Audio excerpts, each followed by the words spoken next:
Hello मेरे प्यारे साथियों, दोस्तों, नन्हे मुन्ने मेरे प्यारे 9th और 10th के स्टूडेंट्स, आपका बहुत बहुत बहुत शुक्रिया। हम पहुंच चुके हैं अपने 400 फैमिली मेंबर्स की तरफ। तो 400 कंप्लीट हो गए। इसके लिए आपका मैं जितना शुक्रिया कहूं उतना कम है। बस आपका प्यार बस यूं ही बना रहा तो आपके चैप्टर्स बहुत जल्द जल्द कंप्लीट होते रहेंगे और आपको भी आएगा बहुत मजा। तो भैया आज भी मैं जो स्टैंडर्ड 9th का चैप्टर पॉलिनोमियल है वो करने जा रहा हूं पूरी तरह से खत्म। चैप्टर 3 में सिर्फ प्रॉब्लम सेट बाकी है। तो इस वीडियो में आप देख पाएंगे प्रॉब्लम सेट 3 पूरी तरह से कंप्लीट हो जाएगा इस लेक्चर में। इजी है, देखिए, right the correct alternative answers for each of the following question. भाई पहला क्वेश्चन कह रहा है which of the following is a polynomial. तो भाई पॉलिनोमियल के लिए क्या खास बात होती है? वेरिएबल नीचे नहीं होना चाहिए, मतलब ए तो नहीं है पॉलिनोमियल। उसका पावर जो होना चाहिए वो कोई होल नंबर होना चाहिए। ये तो √2 है तो ये भी नहीं चलेगा। ये -2 है, ये भी नहीं चलेगा। जबकि इसका पावर है 2 जो कि एक होल नंबर है, इसलिए सिर्फ बी इसका सही आंसर होना चाहिए। What is the degree of polynomial √7? बच्चों आपका ऑब्जर्वेशन ये होना चाहिए कि √7 के साथ यहां पर कोई भी वेरिएबल नहीं है। तो जब कोई वेरिएबल नहीं है तो वो होता है कांस्टेंट पॉलिनोमियल, और जो कांस्टेंट पॉलिनोमियल होता है उसका डिग्री होता है ऑलवेज 0। तो इसका आंसर होगा 0।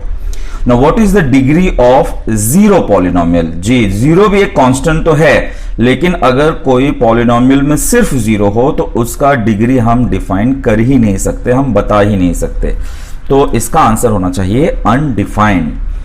So what is the degree of the polynomial? Degree किसे बोलते हैं बच्चों? हाईएस्ट पावर को कहते हैं। तो यहां पे पावर 2 है, यहां पे पावर 3 है, तो इसके हिसाब से हाईएस्ट पावर है 3, यानी कि इसका आंसर होना चाहिए 3।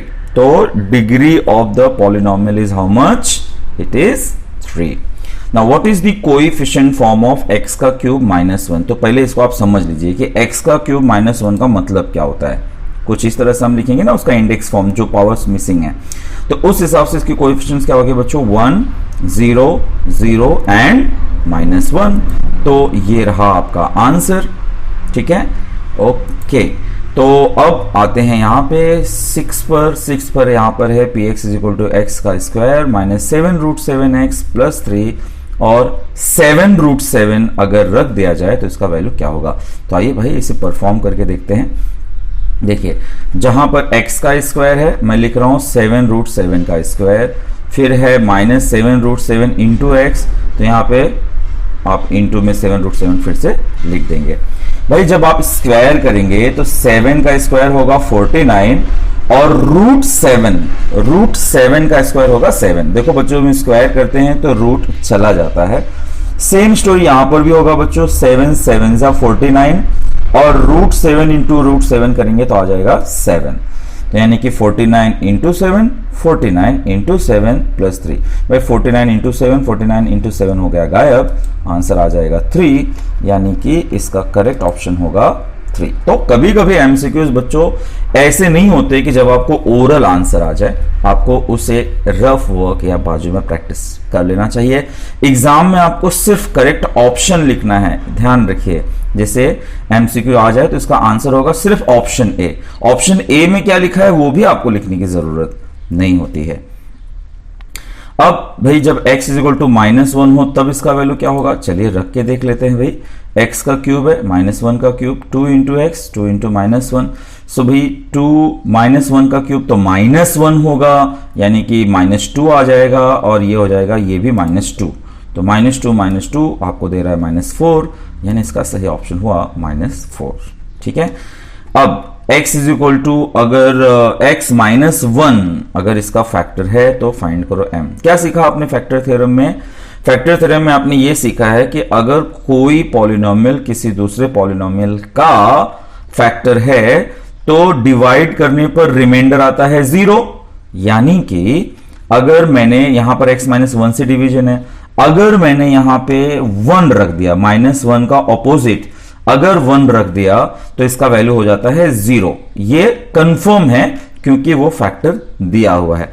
इसका मतलब ये श्योर है बच्चों कि P ऑफ 1 -1 है तो 1, P ऑफ 1 का वैल्यू है 0। तो देखिए P ऑफ 1 है, मैंने यहां पे सब जगह 1 रख दिया, इसका आंसर मुझे पता है 0, और यहां पे 1 का स्क्वायर 1, 3 1 जा 3, और ये हो गया m। तो भैया m इस हिसाब से हो जाएगा 0 -3 यानी कि -3। तो सही ऑप्शन होगा -3। तो बच्चों ये फैक्टर थ्योरम आपको याद रहे अगर, तो हमने 3.5 में ये सीखा है कि फैक्टर थ्योरम कैसे यूज होता है। ठीक है, अब इसे करना है multiply, then write the degree of the product. वैसे तो आप इसका ओरल आंसर भी दे सकते हैं बच्चों। जब हम मल्टीप्लाई करते हैं ना तो पावर ऐड होते हैं, तो 2 + 3 5, तो इसका हाईएस्ट पावर 5 है, तो इसका डिग्री तो होना चाहिए 5। ठीक है, तो इसे खास मल्टीप्लाई करने की जरूरत नहीं है। Now which of the following is a linear polynomial. Linear polynomial उसे कहते हैं बच्चों जिसका हाईएस्ट पावर 1 हो। जैसे यहां पर 2 है तो ये क्वाड्रेटिक है, ये 3 है तो ये क्यूबिक है, और ये पावर 4 है तो इसका 4th वाला है, मतलब ये लीनियर नहीं है। तो लीनियर कौन है? सिर्फ ये x + 5 जिसका पावर 1 है। तो इस हिसाब से आपका लीनियर पॉलिनोमियल हुआ x + 5। तो इस तरह से हमने सारे MCQs कर लिए क्लियर। आपको अगर किसी भी MCQs में डाउट होगा या किसी का एक्सप्लेनेशन ना समझा हो तो मुझे जरूर कमेंट बॉक्स में बता दीजिएगा। ठीक है, रियल नंबर के प्रॉब्लम सेट में आपका जी भर के प्यार मिला है। अब उसके व्यूज 6000 से ऊपर हो चुके हैं। यही उत्साह देता है कि मैं आपके लिए ढेर सारे वीडियो बनाऊं। So write the degree of the polynomial for each of the following. देखिए 5 + 3x⁴, डिग्री मतलब होता है हाईएस्ट पावर, तो इसका हाईएस्ट पावर है 4। ठीक है, इसलिए इसका डिग्री भी होगा 4। Degree of the polynomial is 4।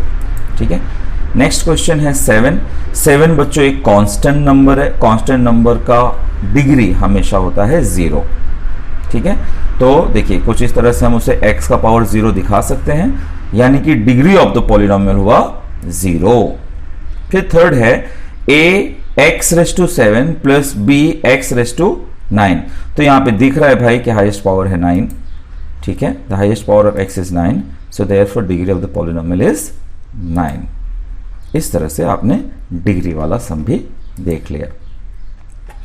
Now right the following polynomial in standard form. Standard form क्या होता है बच्चों? पावर को आप डिसेंडिंग ऑर्डर में जब लिखते हैं, हाईएस्ट पावर से छोटा पावर, फिर जैसे यहाँ पे हाईएस्ट पावर है 4, उससे छोटा पावर है 3, उससे छोटा पावर है 2, फिर है ये 1, फिर है कांस्टेंट नंबर।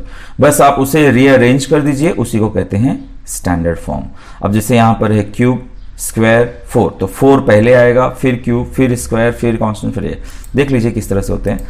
जैसे पहले वाले का स्टैंडर्ड फॉर्म हो गया ये 4 3 2 1 9, और दूसरे वाले का आंसर हो गया ये 4 3 2 1 9। तो आप इस तरह से क्वेश्चन लिख के साथ में आंसर लिख डालिए, या एक क्वेश्चन एक आंसर भी आप लिख सकते हैं। उम्मीद है आपको याद होगा। ये 3.1 के क्वेश्चंस हैं, स्टैंडर्ड फॉर्म किसे कहते हैं। Question number 4, right the following polynomial in coefficient form. तो कोएफिशिएंट फॉर्म के लिए बच्चों हमेशा उसका इंडेक्स फॉर्म आपको पता होना चाहिए।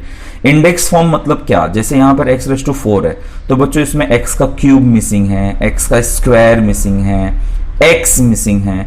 तो जो भी पावर्स मिसिंग है ना उसको आप 0 के साथ दिखा देंगे। ठीक है, अब जैसे इसमें 5 है, 5 के बाद डायरेक्टली 2 आ गया, तो 4 गायब है, 3 गायब है।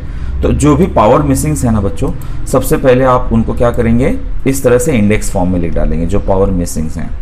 अब आप इसका कोएफिशिएंट फॉर्म लिख सकते हैं 1 0 0 0 एंड 16। ठीक है, ये हो जाता है। और जब बच्चों हम उसका उल्टा लिखते हैं तो आपको याद होना चाहिए, जैसे आपके पास ये क्वेश्चन दिख रहा है तो आप काउंट करते हैं 1 2 3 4 5, तो यहाँ पे नंबर ऑफ टर्म्स है 5, तो 5 से एक लेस 4, तो 4 इसका हाईएस्ट पावर होता है। और हम फिर इसके उल्टे में क्या करते हैं 4 3 2 1 और लास्ट में कांस्टेंट नंबर। तो कभी कभी ये होता है कि आपको कोएफिशिएंट फॉर्म दिया होता है और आपको स्टैंडर्ड फॉर्म लिखना होता है, तो उसका भी ध्यान रहे कैसे किया जाता है। अब भाई क्वेश्चन नंबर 2 इसी में है m⁵ 2m² + 3m + 15। आप पहले देखिए कुछ मिसिंग्स है। जी हाँ, मिसिंग है। 5 के बाद 4 नहीं है, 3 नहीं है। Write down in the index form 4 और 3। ठीक है, अब इसका कोएफिशिएंट फॉर्म हम लिख सकते हैं 1 0 0 2 3 एंड 15। इजी। ठीक है बच्चों। Okay, now question number 5। Question number 5 अब देखिए उसका उल्टा आ गया। राइट द इंडेक्स फॉर्म कह रहा है। इंडेक्स फॉर्म कह रहा है मतलब आपको कोएफिशिएंट फॉर्म दिया हुआ है बच्चों। ठीक है, एक एक क्वेश्चन को पकड़ते हैं। जैसे कि फर्स्ट वाला है 3 - 2 0 7 और 18। तो भाई यहाँ पे नंबर ऑफ टर्म्स कितने हैं? 5 हैं। नंबर ऑफ टर्म्स कितने हैं? 5 हैं, 5 है। तो ये हो गए मेरे नंबर ऑफ कोएफिशिएंट्स 5। तो इसका हाईएस्ट पावर क्या होगा? इससे एक लेस, यानी कि 4 इसका डिग्री होना चाहिए 5 - 1 करके।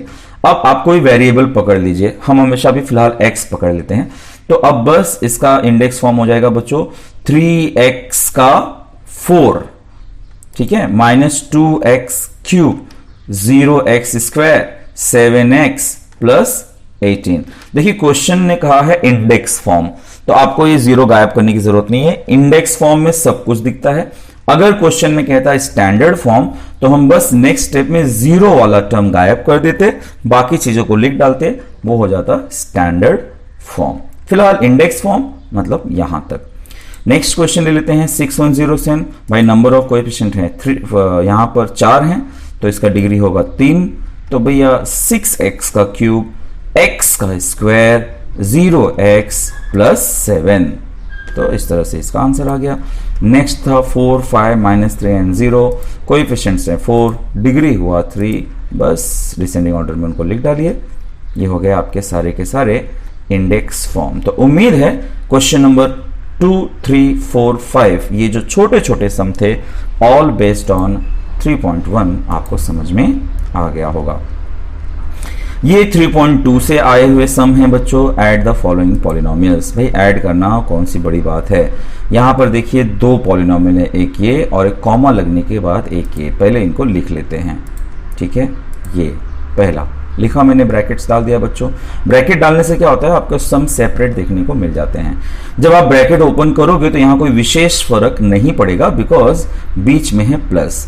यही जब यहाँ पे माइनस होता है तो अंदर के साइन बच्चों हो जाते हैं चेंज, लेकिन यहाँ पे है प्लस, कोई फर्क नहीं पड़ता। ब्रैकेट ओपन करिए, सब कुछ वैसे का वैसे ही लिख डालिए।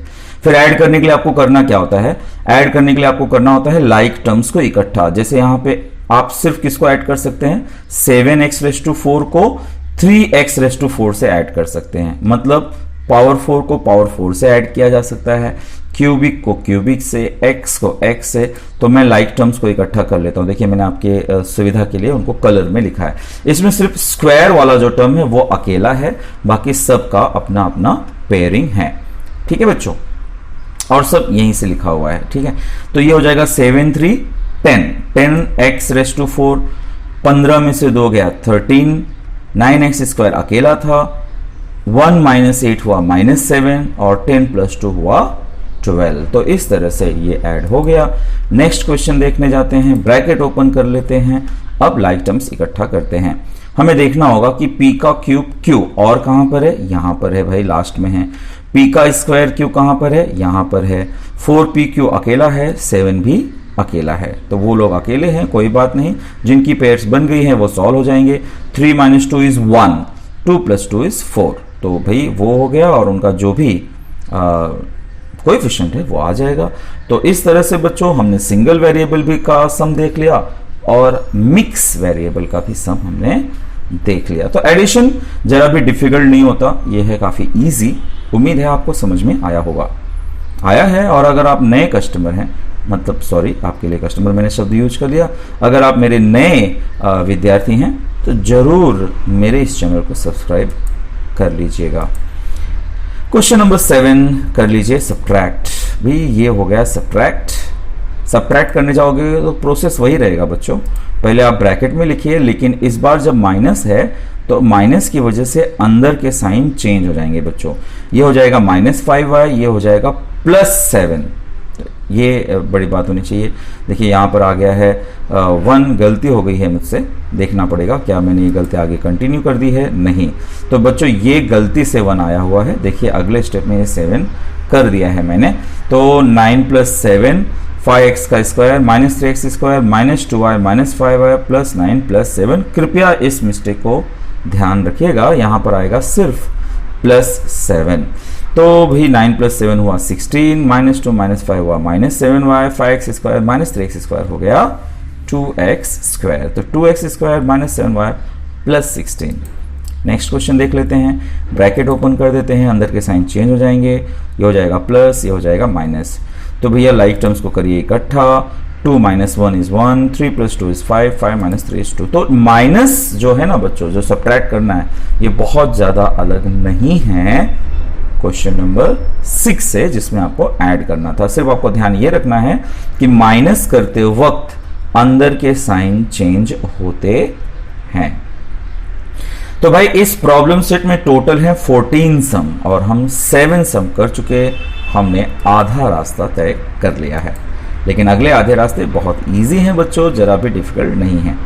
चलिए पूछ रहा है करिए मल्टीप्लाई द फॉलोइंग पॉलिनोमियल्स। इनको मल्टीप्लाई करना है बच्चों, कोई डरने वाली बात नहीं है। और ये सेकेंड क्वेश्चन है। आइए शुरुआत करते हैं। पहले मैं क्वेश्चन लिख लेता हूँ। देखिए मुझे फर्स्ट ब्रैकेट को सेकेंड ब्रैकेट से मल्टीप्लाई करना है। तो करना क्या होगा भाई, पहले m का क्यूब लेके इस ब्रैकेट को मल्टीप्लाई करेंगे, फिर -2m को लेकर इस ब्रैकेट को मल्टीप्लाई करेंगे, फिर 3 लेकर इस ब्रैकेट को मल्टीप्लाई करेंगे। कुछ इस तरह से। देखिए मैंने फर्स्ट वाले ब्रैकेट के सारे कंटेंट रेड लेटर्स में लिखे हैं। तो अब आप मल्टीप्लाई करिए, m का क्यूब इंटू m⁴। देखिए पावर ऐड हो जाएगा बच्चों, तो 4 3 7 आ जाएगा, 3 2 5 आ जाएगा, 3 1 4 आ जाएगा, और इसमें 2m का क्यूब आ जाएगा। लाइकवाइज इसमें आ जाएगा 2m⁵। माइनस, देखिए माइनस है ना, तो अंदर के साइन चेंज होंगे, प्लस आ जाएगा, पावर एडअप होंगे, 3 आ जाएगा, स्क्वायर आ जाएगा, m आ जाएगा। तो ये सारी चीज़ें जो मल्टीप्लाई में आपको ध्यान रखनी चाहिए वो यहाँ पर हो जाएंगे। देखिए मैं आपको फिर से एक्सप्लेन कर ही देता हूँ। 3 + 4 7, 3 + 2 5, 3 1 + 4 हुआ 3, और वैसे का वैसे ही 3 आ गया। अब यहाँ पे तो कोई नंबर था नहीं, इसलिए नंबर्स मल्टीप्लाई होने का सवाल ही नहीं उठता।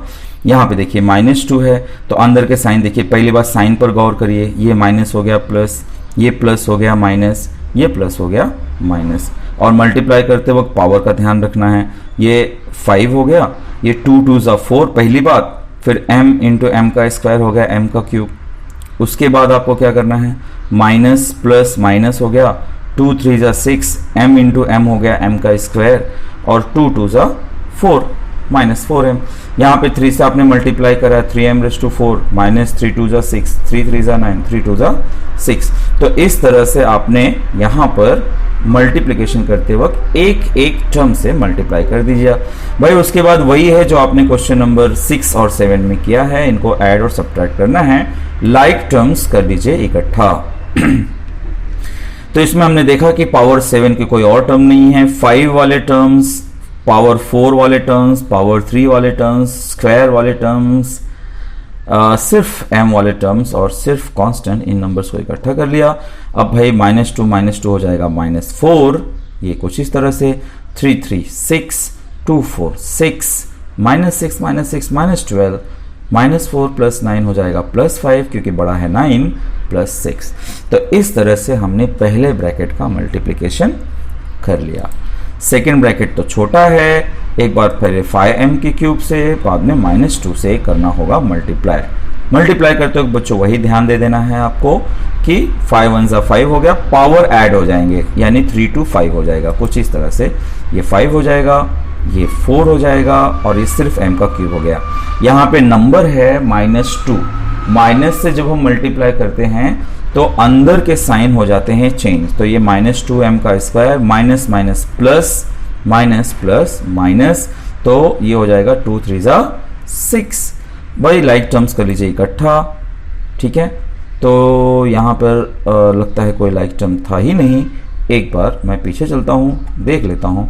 जी हाँ, 5 था, 4 था, 3 था, 2 था, और सिर्फ 1 और सिर्फ, यानी यहाँ पे लाइक टर्म्स थे ही नहीं तो हमने इकट्ठा किया ही नहीं। ये इसका हो गया फाइनल आंसर।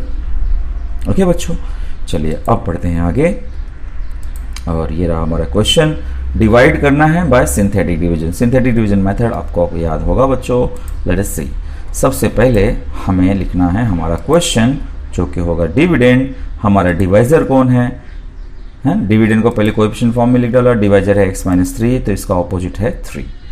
यानी हम क्या करते हैं बच्चों, याद है, हम डिविडेंड को लिखते हैं यहाँ पर और फिर जो 3 होता है यहाँ पर लिखते हैं कुछ इस तरह से। देखिए, जो हमारा डिविडेंड है उसका कोएफिशिएंट है 3, -8, 1 एंड 7, और हम डिवाइड किससे कर रहे हैं?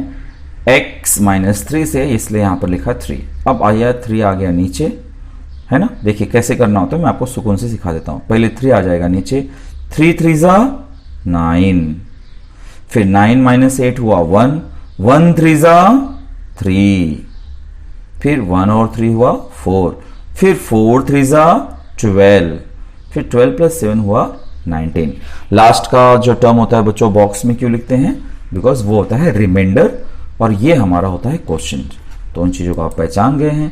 तो आप पहले क्वोशिएंट के बारे में देख लीजिए। 3 1 4 है, नंबर ऑफ टर्म्स 3 है तो डिग्री होगा 2, यानी 3x का स्क्वायर प्लस x प्लस 4, इसका हो गया क्वोशिएंट और रिमाइंडर हो गया 19। तो क्वेश्चन कह रहा था कि आपको सिर्फ क्वोशिएंट और रिमाइंडर लिखना है। ध्यान रखिए, जो प्रैक्टिस सेट 3.3 में 4 में था, 3.4 में जो था उसमें आपको पूरा का पूरा फॉर्मूले में भी फिट करना था। यहाँ पे आपको सिर्फ क्वोशिएंट और रिमाइंडर ही फाइंड आउट करना है। होप आपको ये जरूर समझा होगा सिंथेटिक डिवीजन मेथड। अगर ना समझा हो बच्चों तो इसके एक्सरसाइज में जाइएगा, वहां पर मैंने एक एक एनिमेशन देकर इस सिंथेटिक डिवीजन मेथड को समझाया है।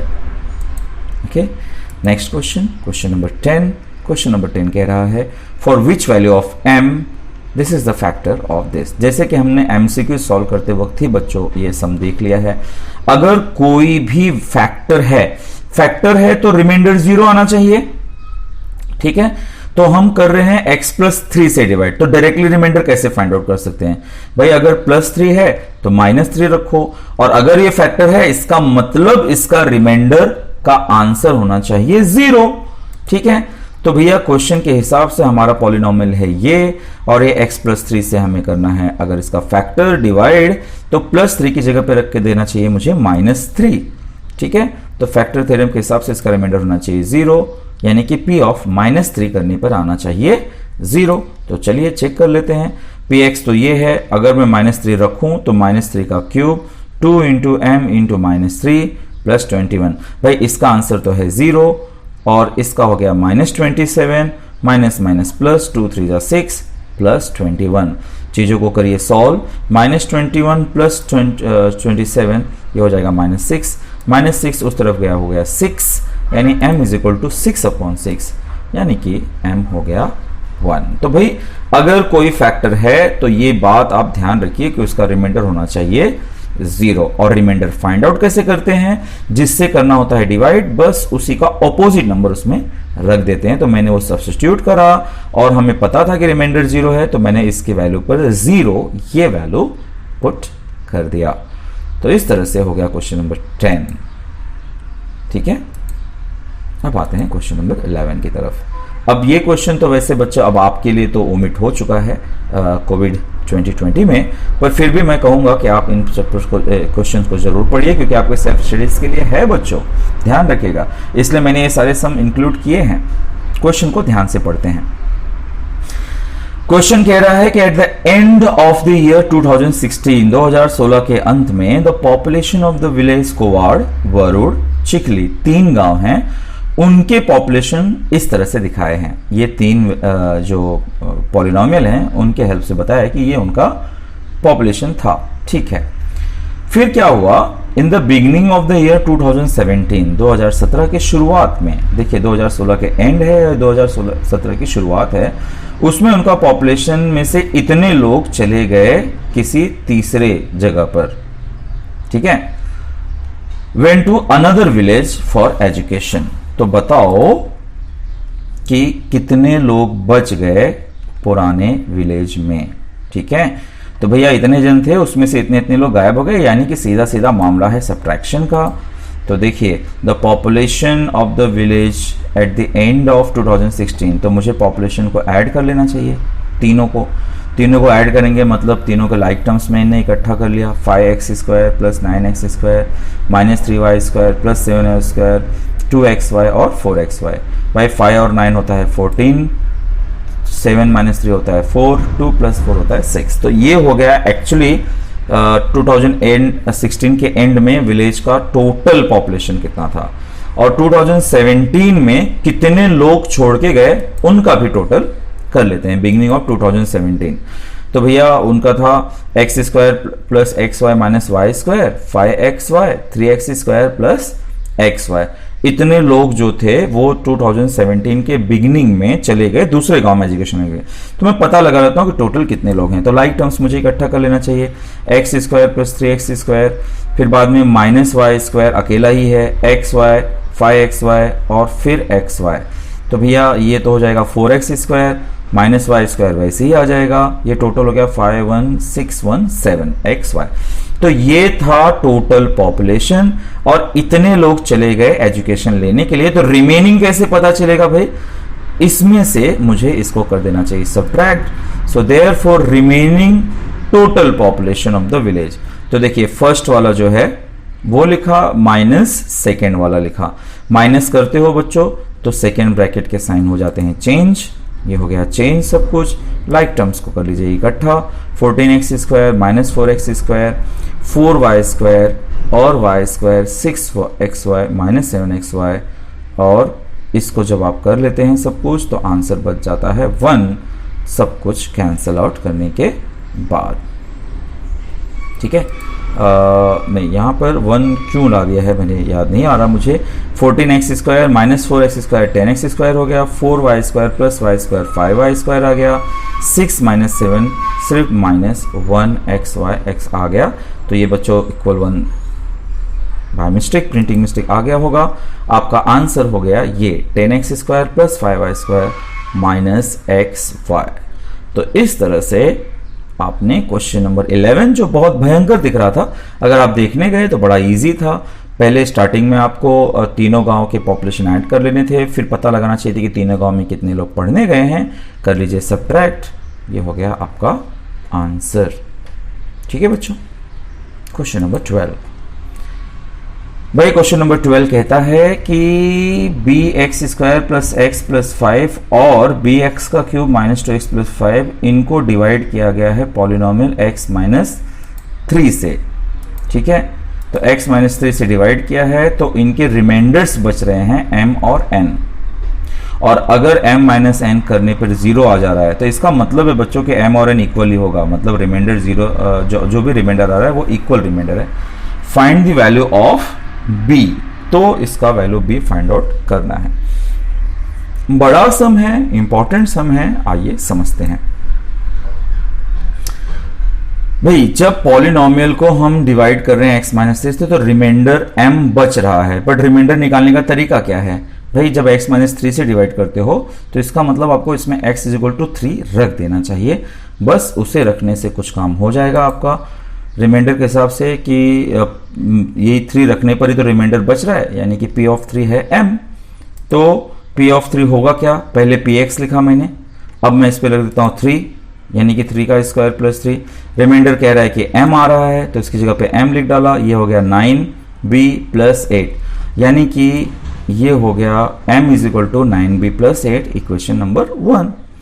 सेकेंड में भी वही काम करते हैं बच्चों, सेकेंड में इसको डिवाइड करने पे रिमाइंडर n आ रहा है, यानी कि p ऑफ 3 का आंसर होना चाहिए n।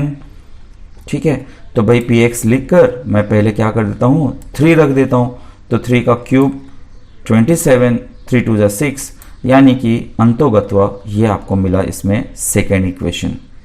अब इसे करना होगा बच्चों सॉल्व करने से हमारा आंसर आ जाएगा।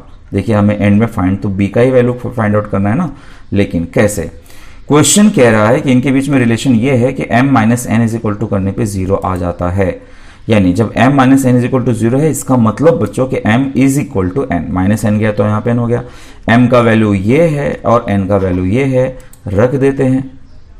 ठीक है, m के वैल्यू और n के वैल्यू। 9b को ले आते हैं 27 की तरफ, -1 को ले आते हैं 8 की तरफ। ये हो जाएगा आपका 18b इज इक्वल टू 9, यानी b इज इक्वल टू 9/18, यानी कि 9/18 का मतलब हुआ 1/2। तो देखिए बारी बारी से हमने रिमाइंडर थ्योरम लगाकर पहले m का कुछ वैल्यू निकाल लिया, फिर n का वैल्यू निकाल लिया, और फिर जैसा क्वेश्चन कह रहा था उस हिसाब से हमने पाया कि m तो n को इक्वल है, मतलब 1 और सेकंड इक्वल है, फिर कंपेयर किया और आंसर आ गया। तो ये था क्वेश्चन नंबर 12, बहुत ज़्यादा इंपॉर्टेंट है, हालांकि इस साल आपको नहीं आएगा, पर ध्यान रखिए ये आगे के लिए बहुत ज़्यादा ज़रूरी है।